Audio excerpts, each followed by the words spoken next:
Hola, mi nombre es Michelle y junto con mi compañera Vania vamos a exponer el método educativo utilizado por los principales educadores de la antigua Grecia. Sócrates, educación. Fue contemporáneo de los sofistas, pues estos cobraban por sus lecciones, mientras Sócrates enseñaba gratuitamente, pues consideraba que enseñar era una misión sagrada. Enseñanza. Se efectuaba mediante el diálogo con el que intentaba extraer verdades de su interlocutor y sacarlo de la ignorancia. Aprendizaje. La sabiduría de Sócrates no consistía en la simple acumulación de conocimiento, sino en revisar los conocimientos que se tenían y a partir de ahí construir conocimientos más sólidos.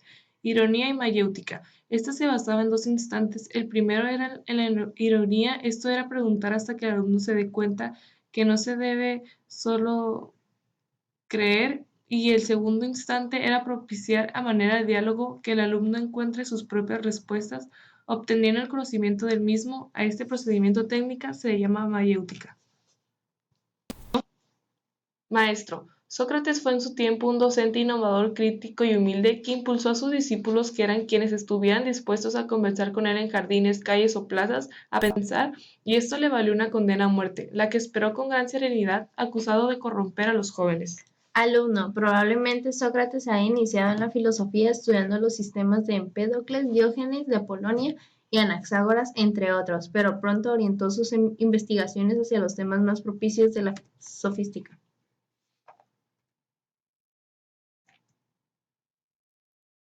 Método educativo.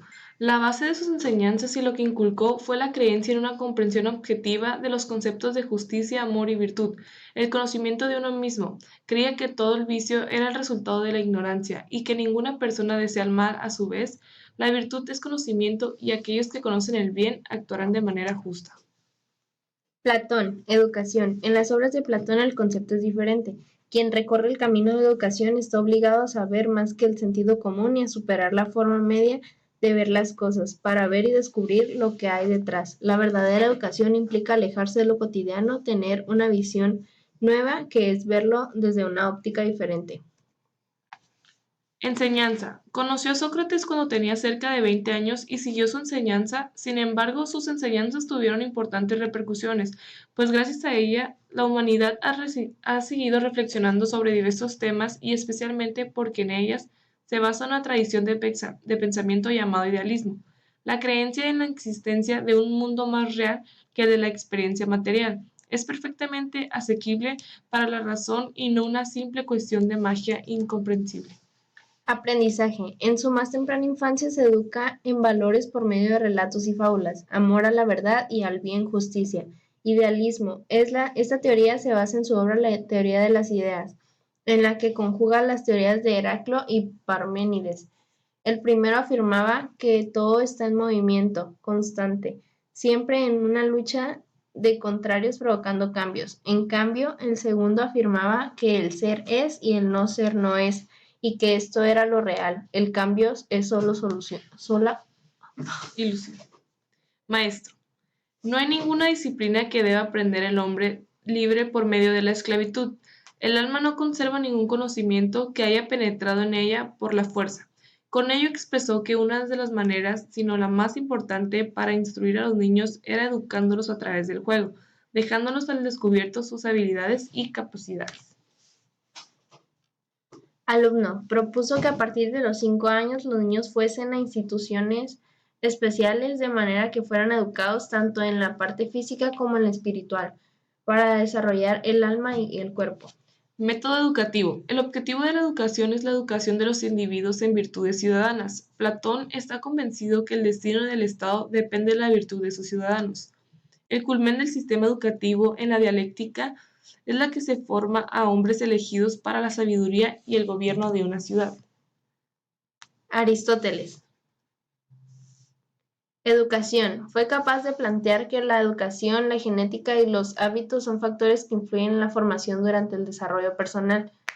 El filósofo griego dividía la educación en dos. Por un lado estaba la educación moral y por otro la educación intelectual, ambas dos igual de importantes. La enseñanza. Valoró la importancia del ámbito del juego en los más pequeños para el desarrollo tanto a nivel físico como a nivel intelectual en sus primeras etapas de formación.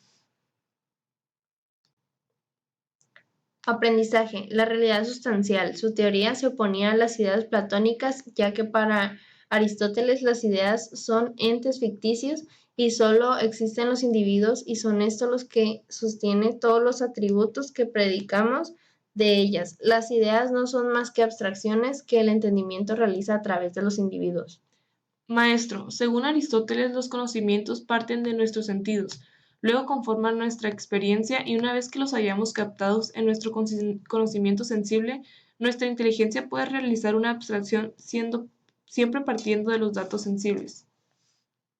Alumno, los niños aprendían a leer, escribir, a cantar, a tocar un instrumento, a citar la literatura y más adelante a ser entrenados como soldados. Sin embargo, las niñas, digamos que aprendían los conocimientos mínimos, como podían ser leer y escribir. Método educativo. Aristóteles seguía un plan educativo basado en 5 periodos educativos. El primero era la infancia, se trataba del periodo de crianza formado de hábitos. El segundo periodo, alcanzado hasta los 5 años, consistía en el desarrollo de los buenos hábitos, pero sin lecciones y sin obligaciones. La siguiente etapa abarcaba hasta los 7 años, profundizando en los hábitos. Desde los 7 años hasta la pubertad era el periodo de educación pública, con asignaturas tales como gimnasia, lectura, escritura, música y dibujo. Y por último, la educación liberal, que se impartía en liceos con asignaturas como podían ser las matemáticas, lógica, metafísica, ética, música, física o biología. La música era considerada como elemento vital en la educación liberal, ya que se consideraba que por una parte contribuía a la formación del carácter y por otra a la purificación emotiva. Conclusión. La sociedad siempre se encuentra en evolución y constantemente cada vez más acelerado y más en el ámbito educativo, ya que presenta demasiadas modificaciones a través de los años, sobre todo por las constantes evoluciones, ya sea tecnología, métodos, etc., por cambios en lo político y también en lo económico. Comparando la educación actual y la antigua, nos damos cuenta que gracias a ello tenemos buenas bases en la educación, enfocándonos más en la calidad humana y no solo en el conocimiento como se muestra hoy en día. Y esas son las referencias que nosotros utilizamos. Gracias por su atención.